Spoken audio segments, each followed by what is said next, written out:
So here's some soldering kits. I don't like purchasing these because there's some stuff in here that I'll never use, and you can see the really outrageous cost in these. Okay, you can get your kits at Radio Shack or buy one item at a time is preferred.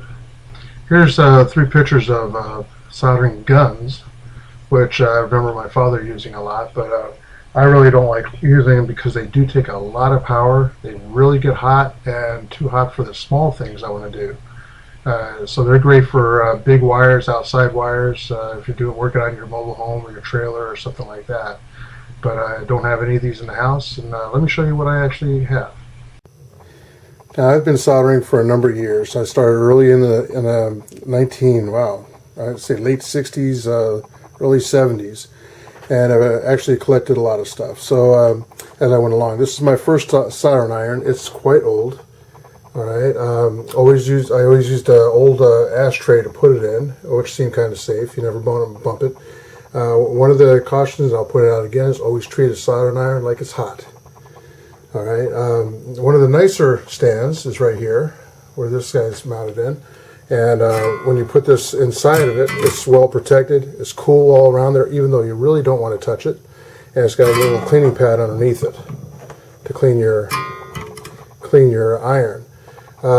Something else you may want to get is some soldering flux, and it says cleans parts. Put in a little on the paste, and then solder. So if you touch this first, then touch the solder itself over here. There's 3 different sizes. And then apply it, you'll find it goes a lot faster. These are, I call them little twisties. You put 2 wires inside of it, you twist together. You'll find these in your switches on the wall, your outlets and stuff. Different junction boxes and so on will have these kind of things. Out on your trailer to your vehicle will have that. So this really has nothing to do with soldering. I just want to show you some of the different kinds of splices out there, and there's many kinds, so I'm just showing you a couple of them. Wires would go 1 wire there, 1 wire over here, to where the wire would stick out on both sides. Take a pair of pliers and crimp this thing down, close the top, and that's your temporary splice, or that's the splice you would do. The bad part about this splice and some others out there is they do corrode over time, so you have to be careful about that.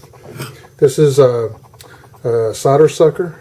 You push the lever down when you have some wet solder you want to get rid of, and you hit the button. You hit the button and the top pops up and sucks all the solder up off the point. Really nice thing to have, and you won't find that in very many kits. Pair of dikes, a pair of wire strippers, lean lows.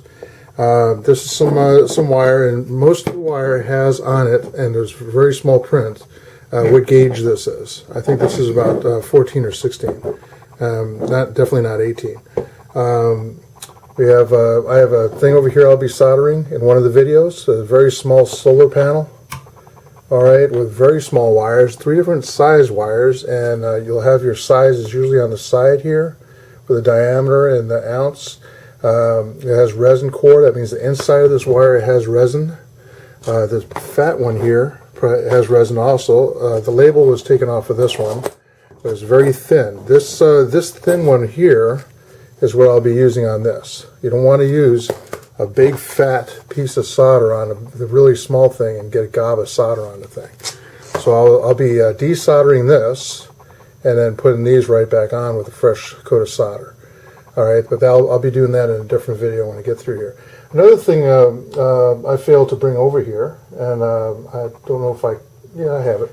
I'm going to back out a little bit so I can reach it. Okay, you can get this from Radio Shack also. This is heat shrink. It's a solid tube. You slide it over the wire where the junction is at, and then you heat it down with a really hot air dryer, some kind of heat source. I do not like to use a lighter because you can actually melt this, and then you have to do the job all over again. So, some of the hazards here. Number 1, treat iron like it's always hot. Number 2, stuff like this and the resin inside the solder can be harmful if inhaled. So use it in a very ventilated area. I do really small, quick jobs inside, but any long jobs, I'll have the windows open. I'll be outside. doing it. So this is a good introduction to soldering and things you can get. Hey, go out and buy the items individually because it'll be a lot cheaper than you had to buy a kit, and you'll get the items that you want and will use.